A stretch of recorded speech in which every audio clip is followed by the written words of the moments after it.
Bueno, yo creo que ya estamos todos, así que, o todas, por Elisandro. Bueno, ahora sí, saludo general. Buen día. Buen día, Este, bien, Buen día. vamos a buenos charlar un días. poquito acerca de la actividad que les dejé. Igualmente yo les subí, ahora se los acabo de habilitar, dos cositas en el campus. Por un lado les habilité eh, una especie de resumen, ustedes tenían que hacer como una secuencia temporal, ¿sí? De cómo se iban dando los hitos del desarrollo en el lenguaje, ¿sí? Bien. Eso era una construcción que ustedes tenían que hacer. Yo les dejé otra, ¿sí? Distintos puntos o distintas edades separadas por etapas, se los dejé en el del campus, que ahora se los muestro, se los voy a compartir igualmente por mi lado, para que ustedes puedan verlo. Esperen que no lo abrí, no lo tengo abierto. Me aguardan un segundo, lo abro y se los comparto para que ustedes vean qué es lo que les dejé en el Zoom. En el Zoom, en el... Hoy ando a media pila. ¿Qué les dejé en el campus? Caramba. Es viernes, profe.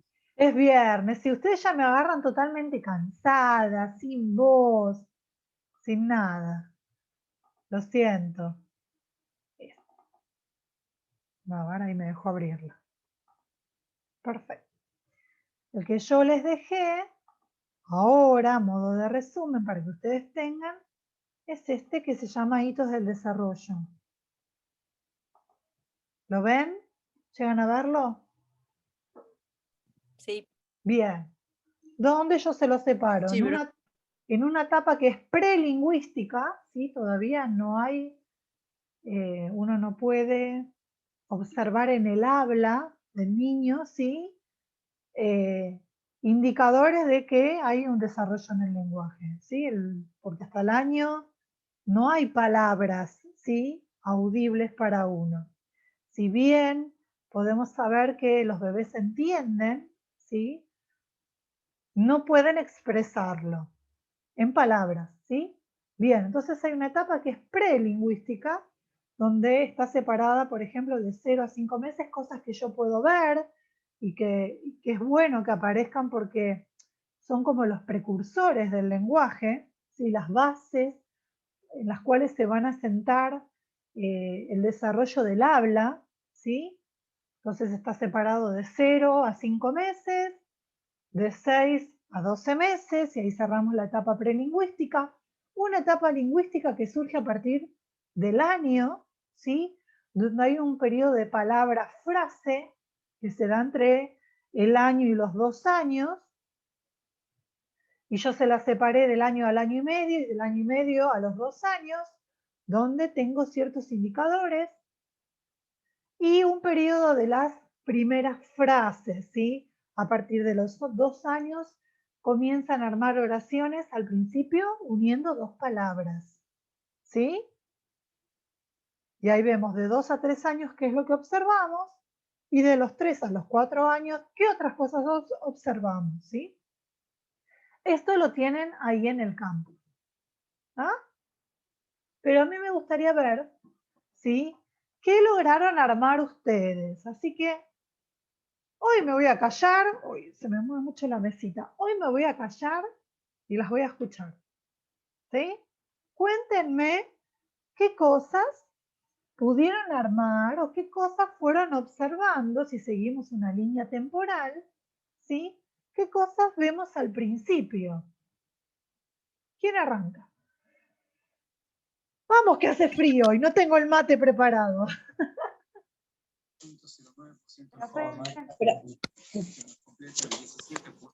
Sí, escucho, Bueno, hablen. yo en la etapa de los 0 a 9 meses escribí esto.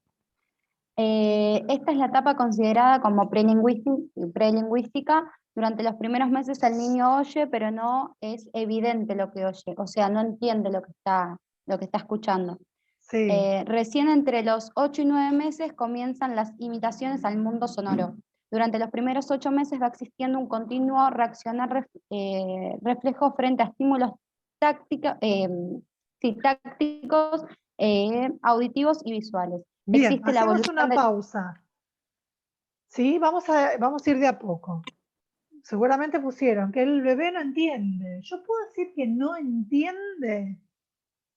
Sí entiende. En realidad, o sea, hay un bebé con conductas proto-imitativas. O sea, Sí, algo está entendiendo del entorno social. bien. Decir que no comprende, estoy involucrando a lo que es muy cognitivo, ¿sí? Y que yo no puedo determinar si comprende o no comprende porque el bebé todavía no habla, ¿sí? Si vamos a Vygotsky, al apunte que yo les dejé, no se los dejé a ustedes, ese se lo vi, pero después se los voy a compartir como una lectura complementaria, si no es obligatorio que lo lean, pero es una lectura complementaria, la que él o la que tiene curiosidad de leer un poquito más y de indagar, vamos a ver que en algunos capítulos de textos de Vygotsky, él llega a la conclusión de que en realidad sí hay una comprensión. Lo que pasa es que no la podemos determinar porque el bebé no se expresa. No tenemos manera nosotros entender a través del habla, del lenguaje hablado, que este bebé me entiende. No me dice, sí, ok, mamá, te entendí. O sí, papi, te entendí todo. Pero sí se sabe que hay un desarrollo de la comprensión del lenguaje antes de la expresión, ¿sí? Si vamos a hablar de lenguaje, podemos decir que el lenguaje tiene como dos facetas, ¿sí? Dos caras, que es de la misma moneda, que es el lenguaje. Por un lado, la cara comprensiva, entiendo lo que me decís. Y por el otro lado, la cara de la expresividad. No solamente puedo comprenderte, sino que puedo expresarme verbalmente de que entiendo lo que me estás diciendo. ¿Sí? Después yo les tengo que habilitarles, ¿sí? Un Power para que ustedes que tienen audio, donde ustedes van a meterse en el mundo de los trastornos del lenguaje. Los trastornos del lenguaje se pueden dar tanto en el área de la comprensión como en el área de la expresión. Hay gente que entiende lo que uno les dice, pero no puede articular palabra para expresarse. Otros logran expresarse de manera fluida, pero no comprenden el lenguaje. Y entonces lo que expresan carece de sentido. ¿Sí? Son verborrágicos, hablan, pero no logran comprender lo que uno les quiere decir. ¿Sí? Y cuando uno da una orden sencilla, no la entienden, pero pueden hablar. Hablan y expresan palabras. ¿Ah? Entonces vamos a ver que hay trastornos que son del área expresiva y otros del área comprensiva. Un bebé no puedo determinar que no comprende porque como no logra expresarse, no tengo manera de corroborarlo. ¿Ah? Hay experiencias que se hicieron donde se pudo determinar que sí hay comprensión. ¿Sí? Entonces después, para las curiosas, o si Lichu es, perdón, Lisandro si es curioso, sabe él, que a los Lisandro le digo Lichu. Si Lisandro es curioso, lo puede leer también, ¿sí? Es de Vygotsky. Vygotsky escribe un poquito, los artículos son como un poco complicados para entender. ¿Ah? Bien, pero es así. Tenemos una etapa que es bien prelingüística. ¿Alguien anotó más de esta etapa prelingüística? Quiero que participen. Dale, Lore. Todos tienen bien puestos sus nombres, ¿no? Sí. Bueno, en eso que refería al bebé, conductas protoimitativas, puse experiencias intersubjetivas primarias, que ahí es donde se puede entender que el bebé está entendiendo algo del entorno social. Exacto. Perfecto. ¿Alguien más? Profe, sí. Yo puse la evolución de la postura y el movimiento voluntario son una condición básica para la aparición y el desarrollo del habla. ¿Por qué piensan en eso? ¿Por qué dice eso el artículo? O la bibliografía que yo les subí. ¿Qué tendrá Es que como, sí. lo doy un ejemplo capaz, no sé si muy relacionado directamente al habla. Es como por ejemplo cuando el bebé aprende a comer. ¿Cuál es la condición y el requisito básico para que el bebé aprenda a comer? Bueno, que pueda mantener una postura erguida, que pueda estar sentado. Entonces lo relaciono también con esto, para que el bebé pueda empezar a hablar, pueda gesticular, pueda emitir sus primeras sílabas o sonidos, bueno, también tiene que tener una postura que permita esto. Exactamente. Ella habló algo muy, muy importante, el hecho de comer, ¿sí? No hablemos, por ejemplo, de comidas como papillas y alimentos que se suelen dar después de la lactancia, que son semisólidos, ¿sí? Pero el acto de deglutir, de tragar, ¿sí?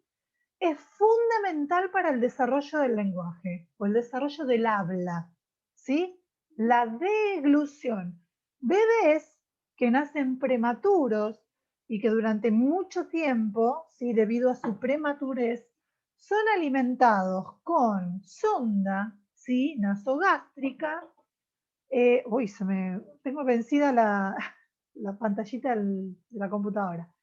Que no pasan por el chupeteo y la deglución, son bebés que posteriormente tienen que intervenir fonoaudiología para poder estimular la deglución, porque la deglución es un paso importantísimo previo en el desarrollo del habla, ¿sí? El habla se puede retrasar por problemas de deglución.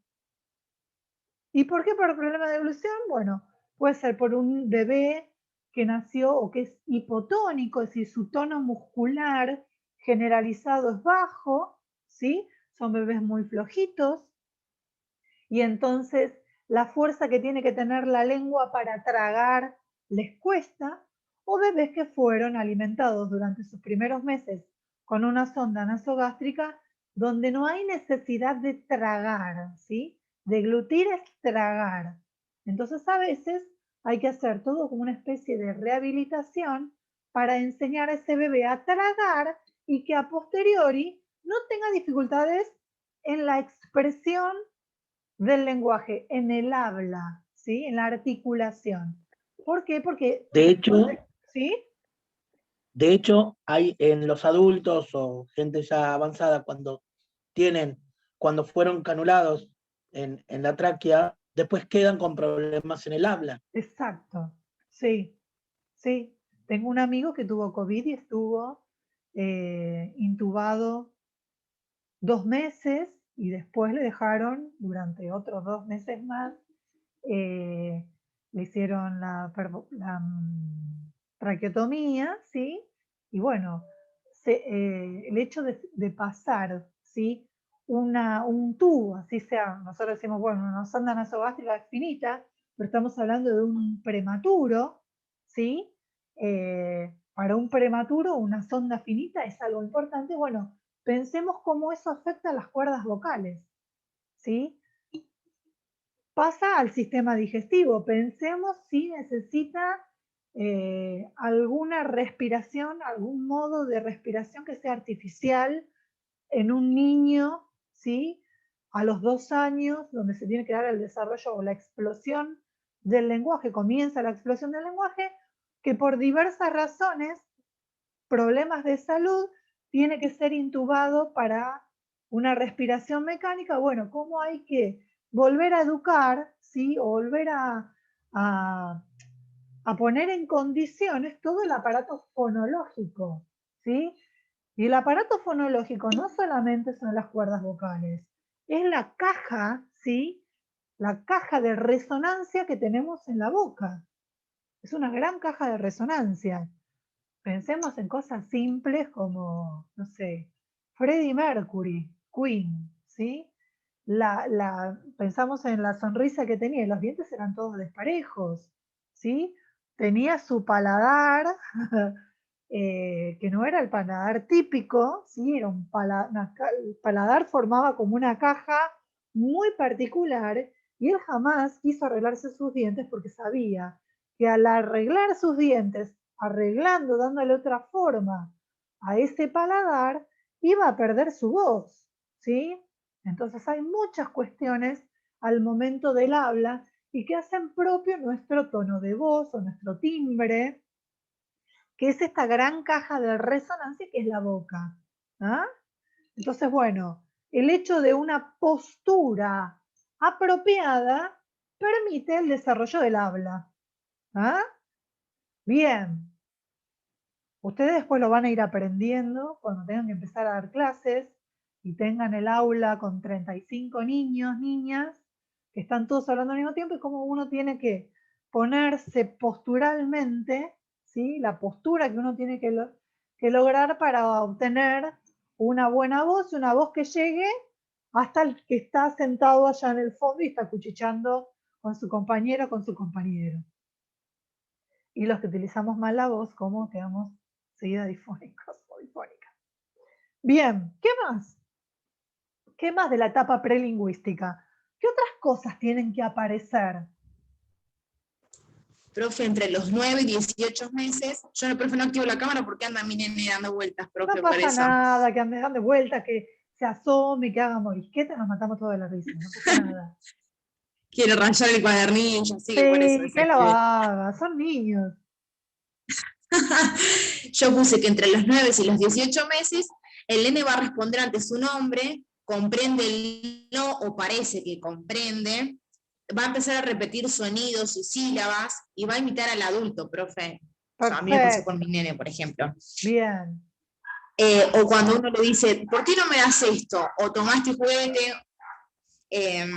Después empieza a repetir mamá, papá, algunas palabras. Bien, eso ya nos acercamos más a después del año, ¿sí? O casi 2 años, ¿sí? Entre año y medio, por ahí, que ya pueden repetir algunas palabras. Vamos a irnos a más chiquititos, ¿sí? Más bebés todavía. ¿Qué otra cosa aparece?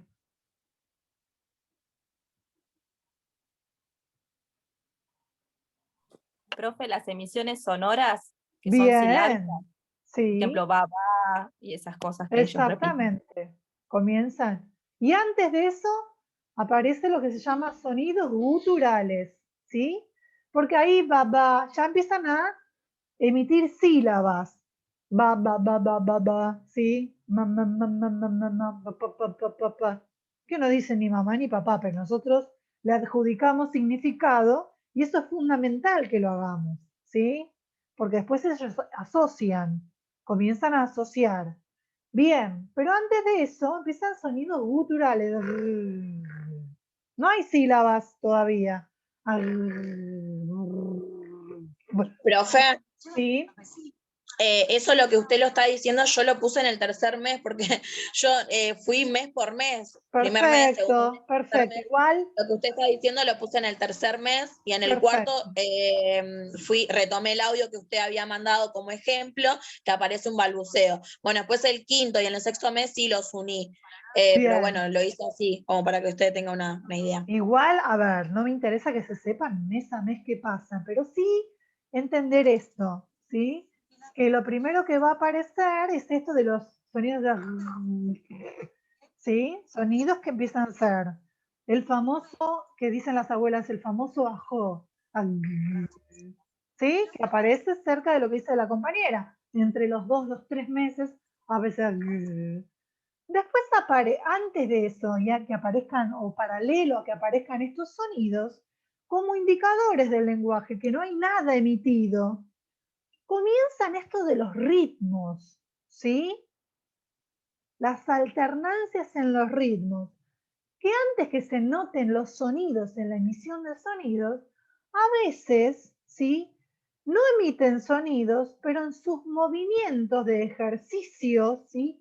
Lo que se suele llamar juegos de ejercicios, que patalean, ¿sí? Entonces a lo mejor el adulto les habla y en el momento del silencio del adulto, ellos no emiten sonidos, los bebés no emiten sonidos, pero patalean a ritmo, ¿sí?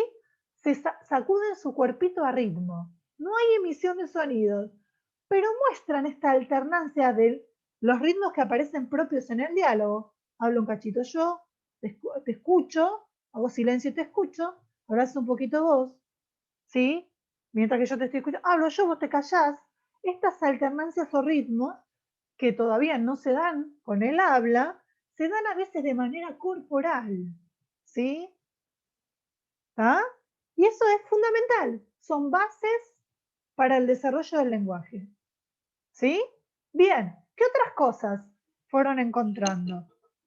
Si quieren avanzamos un poquito más. ¿Qué aportes hace el adulto? Cuidador, que un poco vimos ya.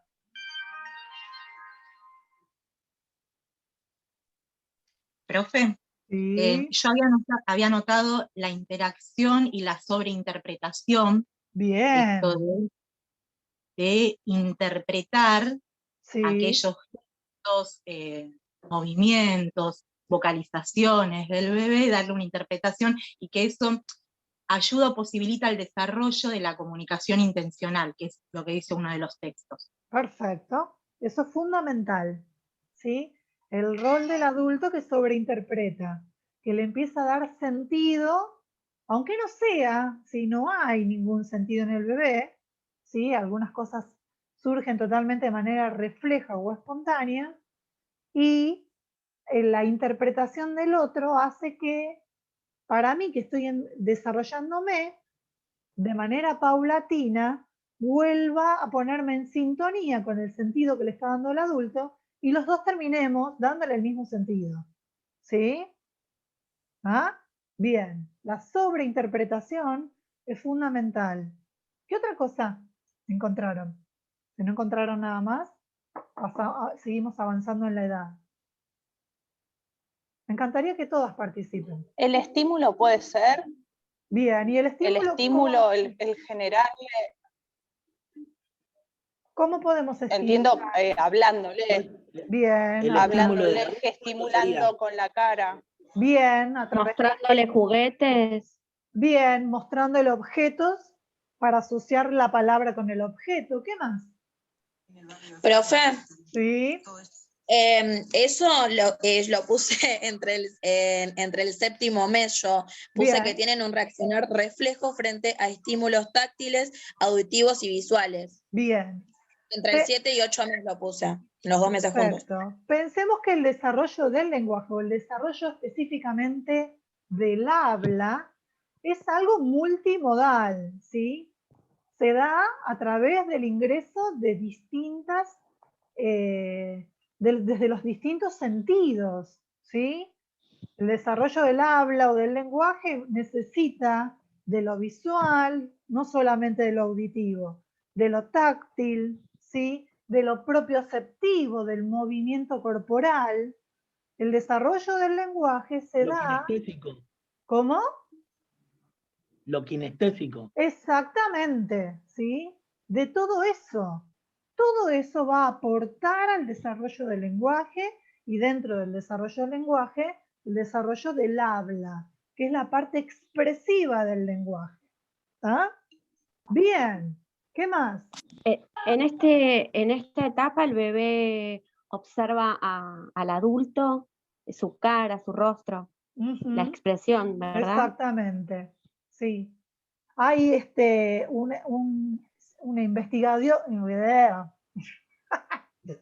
me retrabé, un investigador italiano, sí, que habla sobre unas neuronas. Las neuronas son las células, uno de los tipos de células de nuestro sistema nervioso, específicamente del cerebro, ¿sí?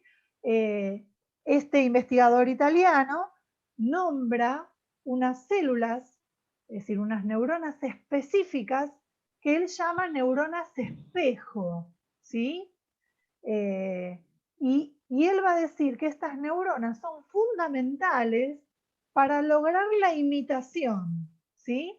Al bebé en desarrollo le permite imitar, ¿sí? El gesto del adulto.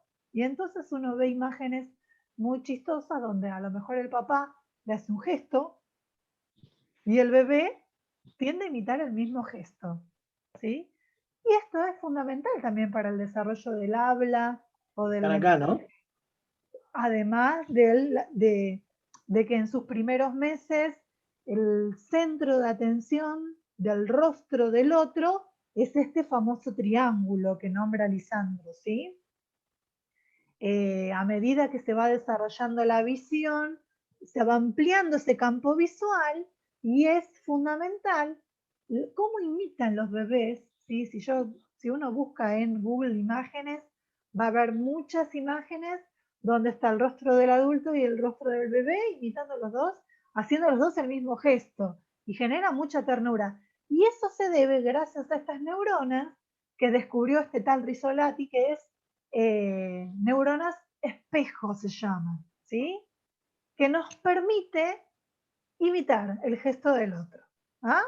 Y entonces cuando uno le dice, Profe, sí. son esas que en el video decía que son como neuronas libres, que no están en el proceso, aprendiendo otros procesos. Lo estoy buscando en el cuaderno y no sé dónde lo anoté, pero lo vi en el video que decía que como que quedan neuronas libres. Pero no sé si es eso. Si alguna, dale, decime, Lore. Creo que esto refiere al proceso de triangulación que habla el video. Esto de objeto, bebé, mamá. Puede ser, pero no sé lo que está diciendo ella de las neuronas libres. Después lo voy a buscar. Si llegás a encontrarlo, después me mandás un WhatsApp y me decís, profe, fíjate en el minuto tal que aparece algo que dice, que habla sobre las neuronas libres. No sé, no me acuerdo bien específicamente el video. Es más, lo anoté en el cuaderno y ahora, porque me hice un resumen y no lo estoy encontrando, pero me llamó la atención, digo, ¿cómo puede ser que haya neuronas libres? Bueno, en realidad... Por eso lo pregunté, sí, porque me... Bien. No sé, no me acuerdo a qué se refiere el video. Las neuronas están en todo nuestro sistema nervioso. Si nos detenemos en el encéfalo y específicamente dentro del cerebro, sí, ¿a qué le llamamos neuronas libres? No sé, están todas conectadas entre sí. Si bien las neuronas entre sí no se tocan, todas mantienen comunicación una con otra formando redes neuronales. No sé en el video específicamente a qué se refiere, lo voy a rever otra vez y voy a fijarme a ver a qué se está refiriendo con neuronas. Acá lo encontré. ¿Dónde? ¿Qué dice? A ver, ¿qué apuntaste? Cuando habla de Bickerton, que habla del protolenguaje y que mucho después aparece la sintaxis, y dice, la sintaxis aparece cuando el cerebro dispuso de neuronas libres no dedicadas a funciones específicas. Neuronas libres no están conectadas en ninguna red, ¿sí? Las neuronas forman redes, ¿sí? Pero que a veces te dicen, bueno, para aprender algo hay que ejercitarse mucho, ¿sí? Ejercitalo, que eso te va a ayudar. ¿Por qué? Las neuronas no toman contacto entre sí, ¿sí? Tenemos millones y millones de neuronas en nuestro cerebro. Para que se conecten entre sí, ¿sí? Tiene que viajar un impulso nervioso por la neurona, ¿sí? Cuando llega al final de la neurona, esa neurona larga una sustancia química llamada neurotransmisor que va a ser captada por otra neurona. Bien, cuando hay algo que lo hacemos con frecuencia, esa conexión entre las distintas neuronas forman caminos, ¿sí? Decimos que forman como rutas. O si vos caminás por un lugar, por un pastizal, y caminás varias veces, haces siempre el mismo recorrido, se termina formando un surco, ¿sí? Bien. Eso hace que cuando vos quieras hacer una actividad, ya esté tan automatizado, ¿sí? Que el impulso nervioso y la liberación de ese neurotransmisor sea de manera instantánea. Tan instantánea que se forman redes de conexión entre las neuronas. Pero hay neuronas que no terminan conectadas a ningún lado, ¿sí? Durante el desarrollo, ¿sí? De un individuo en sus primeros años de vida, aquellas neuronas que no terminan siendo utilizadas terminan transformándose, terminan siendo eliminadas, ¿sí? Prácticamente. ¿Ah? La poda neuronal, ¿no? Que se llama etapa de poda, donde se las elimina. La poda neuronal. Sí. Exactamente, las eliminamos. No las usamos, las eliminamos.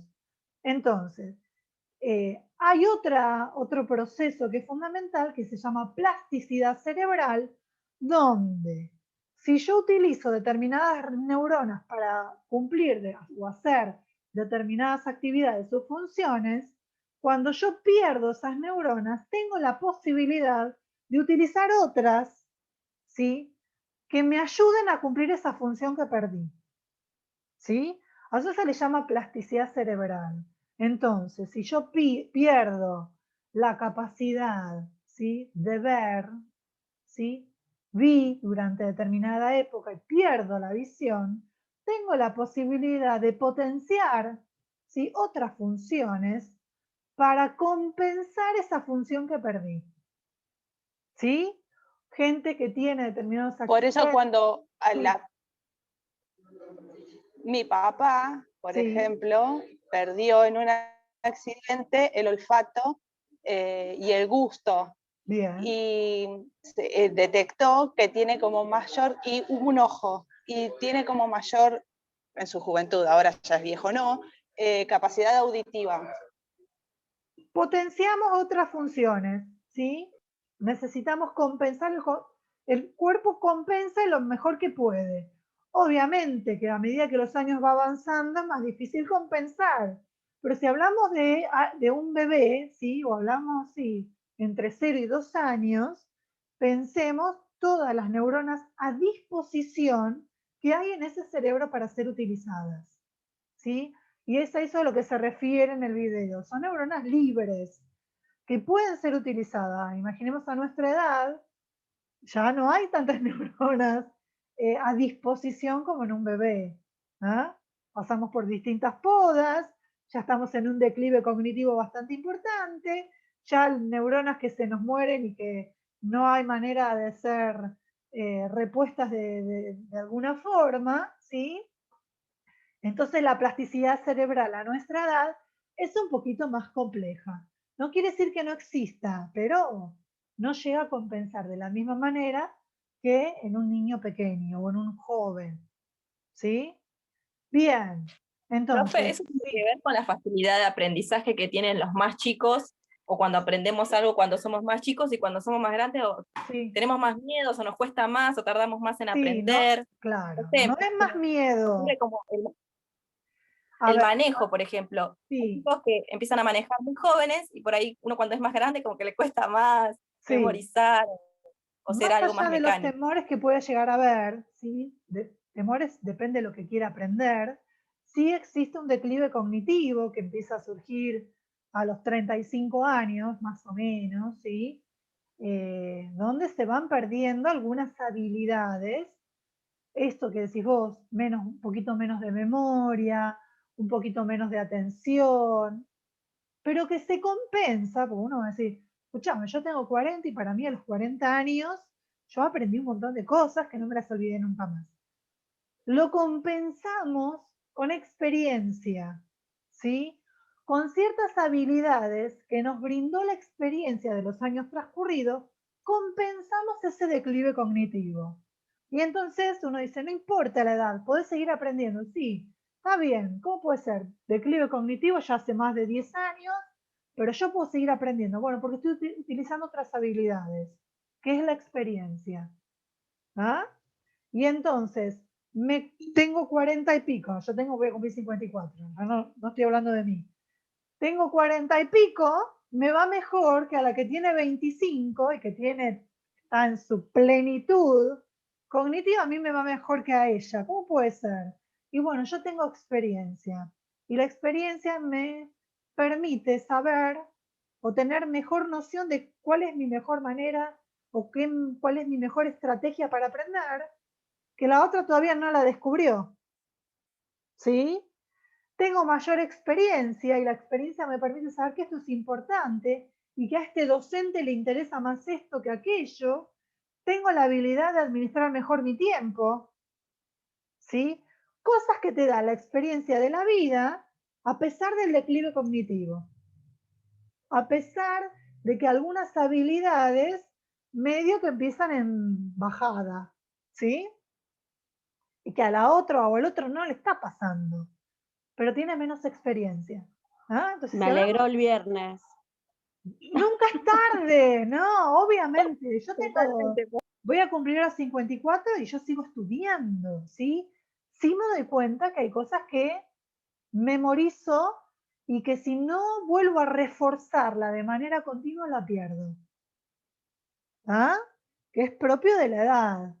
Y entonces uno ve, si tiene padres mayores, la memoria a corto plazo como que son tipo Doris, el pececito de Nemo, y entonces te preguntan 80 veces lo mismo. Pero lo que aprendieron cuando eran niños, no se lo olvidan. Y entonces uno ve a una persona con demencia senil, ¿sí? O con Alzheimer, que recuerdan Alzheimer, su sí. infancia, pero no pueden aprender nada nuevo. Se nos va a cortar, nos vamos a volver a conectar hoy, ¿sí? Porque estamos dejando viernes de por medio sin conexión. Vamos a conectarnos un poquito más. ¿Ah? Así que hagamos así, nos desconectamos y nos volvemos a conectar con el mismo link. ¿Les parece? Vamos.